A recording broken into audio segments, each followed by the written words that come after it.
I have more debt than I make per year. That is alarming to me. If my debt is $47,000 and I don't even make $50,000, that is alarming to me. Hi, guys, welcome back. So, today we're going to talk about my introduction and journey to my consumer debt. So, the story goes like this. In college, I found out that a friend of mine applied to a credit card and got approved for it. I got really interested in it because I wanted to build credit. Up until that point, I did not understand anything about credit cards. My only understanding was that in the United States, you need good credit for some time in your future. So that's all that I was aware of at the time. So I applied to the Wells Fargo card and I got approved for it. That credit limit was $500 at the time. I actually kept that card for about 8 to 9 years of making consistent payments. Now, those payments that I made were minimum payments. So every month, I would make about $25 per month to that card. And that's how I knew how to do it. That's all that I knew at the time. At the very ending of the eighth or ninth year, I was unable to make payments on the card. Unable, completely not able to even make the minimum payment on the card. So Wells Fargo ended up closing the card, and that ending balance was $756.96. So yes, although I the credit limit was $500, that basically meant I either overspent on the card or that interest definitely brought me way past that $500 limit. And so that is that first debt that I owed. Now I'm in college and I'm getting ready to graduate. And before I graduate, I decided to take out about $5,000 of student loan. This loan was not for academic purposes, it was not for books, not for school related, it was more so for living expenses. And until then, I had not taken out any student loans. So I was in school pursuing my bachelor's degree at the time, and I was able to go for free essentially on FAFSA and other means of scholarships. So I didn't have to take out any debt in that sense yet, but I did take out a loan for about $5,000. So that became my debt number two. Now I finally graduate college with my bachelor's degree. And I am now a couple years, I would say about a year after graduating, I moved into my first apartment. And I had absolutely no furniture.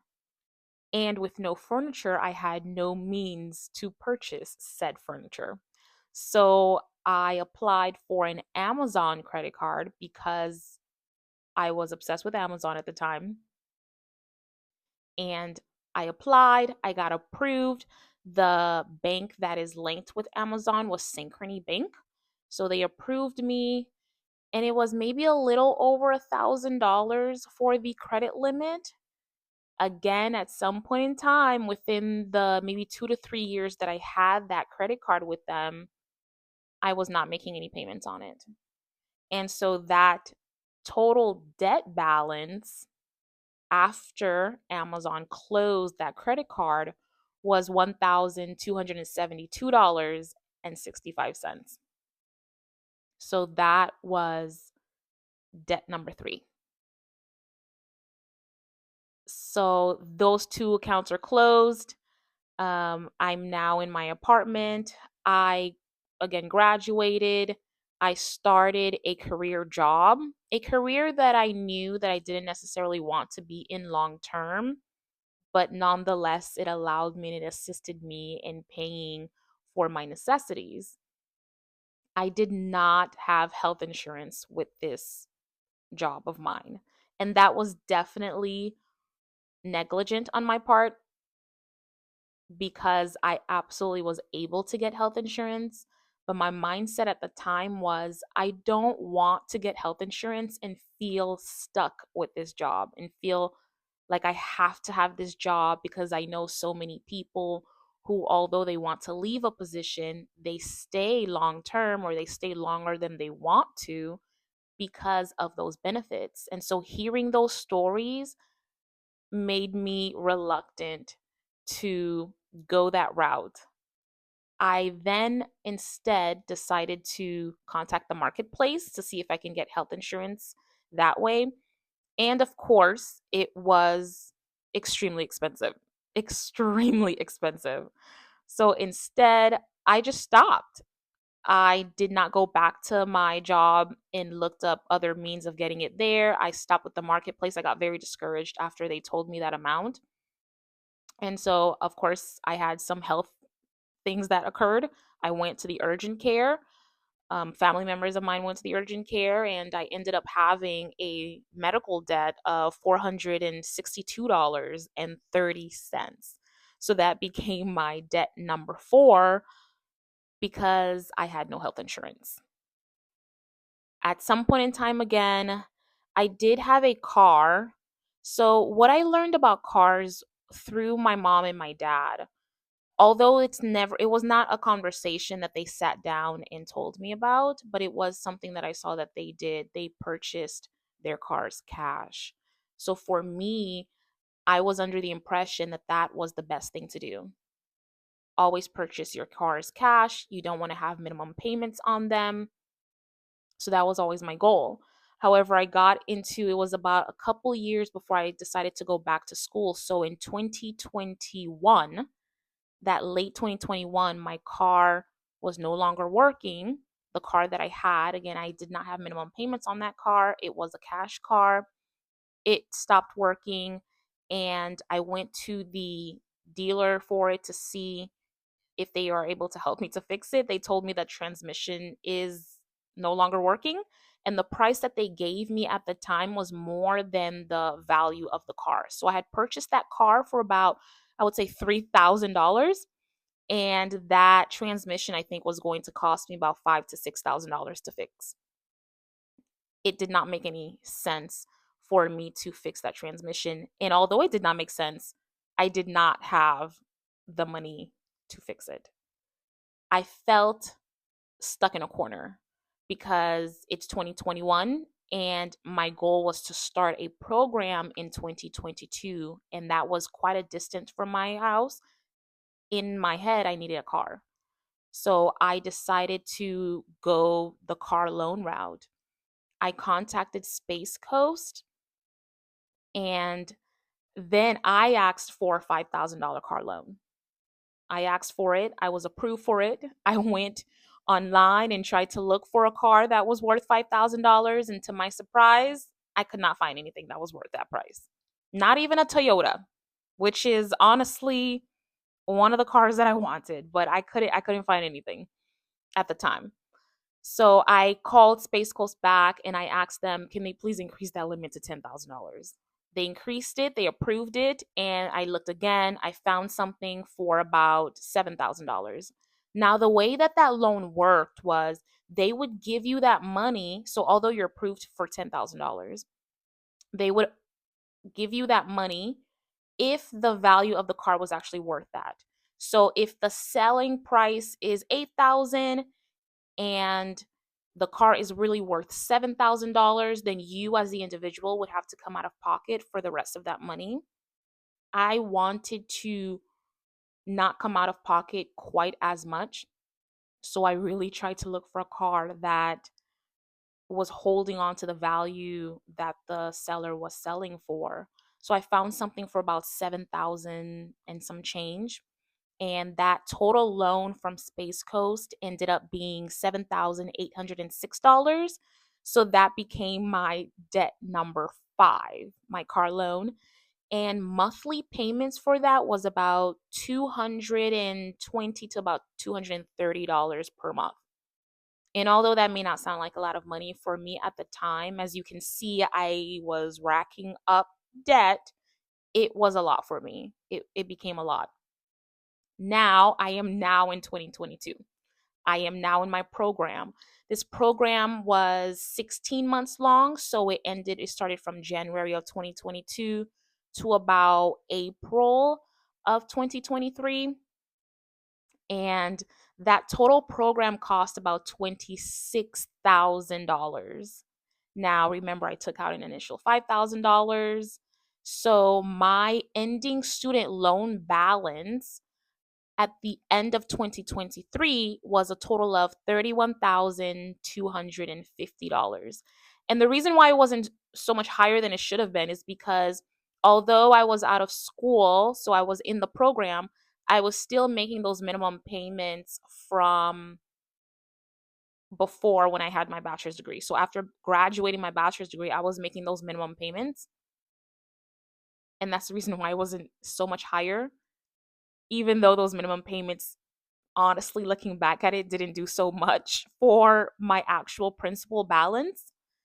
But that was my ending balance. So calculating my total balance, that equals to $47,547.91. I'm going to repeat it one more time just so that it can sink in for you and me.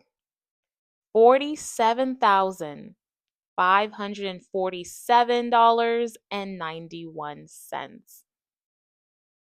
When you calculate that number, it can take you back. Maybe you've done the same. Maybe you know that you have all of these little individual debts, because that's what I was aware of.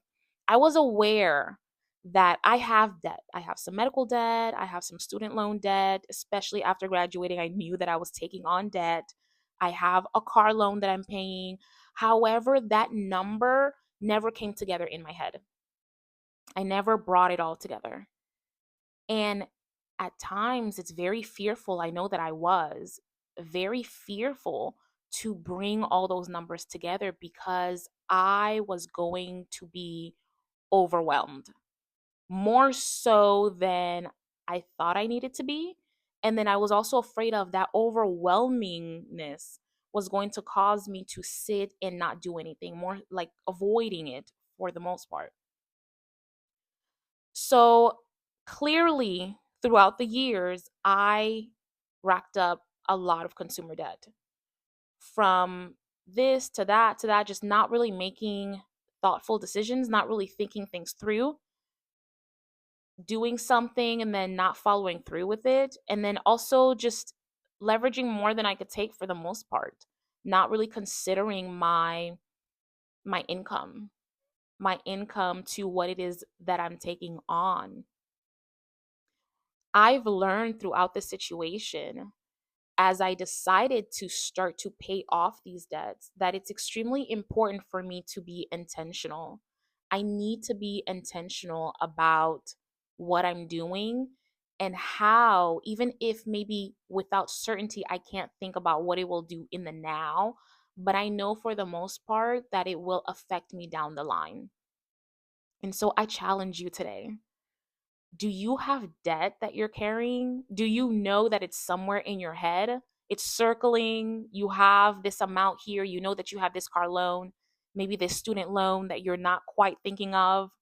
You have some medical debt that you know, maybe from an urgent care center. It doesn't seem like it's too much, and you're too afraid, a little fearful even, of putting all of those numbers together or even gathering those numbers because they're just kind of all over the place. I urge you to take a moment. If you journal, if you meditate, if you pray, just take a moment and do those things first. Go for a walk and then come and just dissect it little by little. Find where they're at little by little and just put them all together. Have them in a place.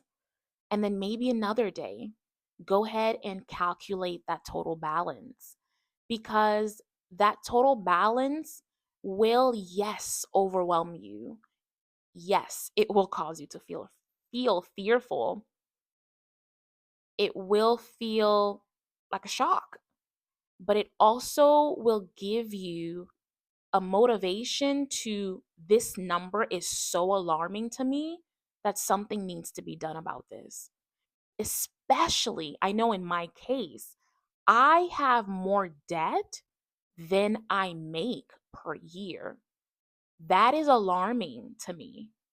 If my debt is $47,000 and I don't even make $50,000, that is alarming to me. So gather those numbers, give it days, do it in some increments in time, and look at that number. Ponder on it, sit on it, and then we're going to decide to do the work like I did. We're going to do the work. If you are interested in seeing where I am at now in 2025, how did I tackle this debt? What did I do? What are some methods that I used to pay off this debt? Come along with me, and I'll see you in the next video.